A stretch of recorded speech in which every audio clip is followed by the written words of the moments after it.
అసలు ఎఫ్ఐఆర్ 8వ తారీఖు అయితే, కౌంటర్ కేసు 8వ తారీఖు అయితే, ఆడ 10వ తారీఖు ప్రధాని మోడీ మీటింగ్లో నా ప్రియమిత్రుడు అంటాడు. నా ప్రియమిత్రుడు అని ఎట్లా చెప్తున్నాడు? ఒక దోషి తండ్రిని పట్టుకుని నా ప్రియమిత్రుడు అని ఒక రాష్ట్ర ముఖ్యమంత్రి చెప్తున్నాడంటే సిగ్గుపడవలసిన విషయం. అరే రాహుల్ గాంధీ జాతీయ స్థాయిలో కొట్లాడుతున్నాడు బీజేపీ మీద. భారత్ జోడో అని ఆయన బయలుదేరితే ఈయన బీజేపీ సే జోడోగా మార్చేశాడు దాన్ని.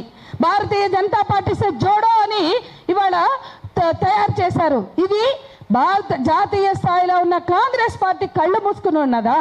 ఈ రాష్ట్రంలో బీజేపీ ఆయన బాహాటంగా ప్రధాని అయిన మోడీ అంటుండు హమారసే జోడో. ఎందుకు అంటే ఒక కాంగ్రెస్ నేతని, ముఖ్యమంత్రి రేవంత్ రెడ్డిని నువ్వు నాతో కలువు, నీకు ఇంకా ఎక్కువ డబ్బులు ఇస్తా అని చెప్తుండు బాహాటంగా, బహిరంగంగా. ఏం తమాషా నడుస్తుందండి ఈ రాష్ట్రంలో?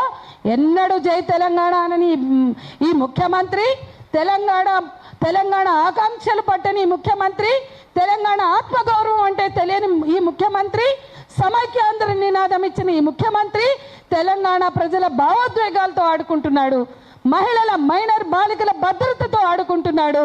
దోస్తానా మీ సీట్ల సర్దుబాటుకో, మీకు 40 సీట్లు తెచ్చిపెట్టిన బండి సంజయ్కి కృతజ్ఞత చెప్పుకోవాలంటే ఒక మైనర్ బాలిక జీవితాన్ని అడ్డం పెట్టుకుని చెప్పడం కాదు.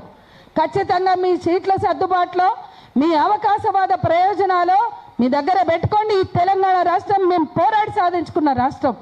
ఈ రాష్ట్రంలో న్యాయం అనేది ప్రతి ఒక్కరికి అందాలి.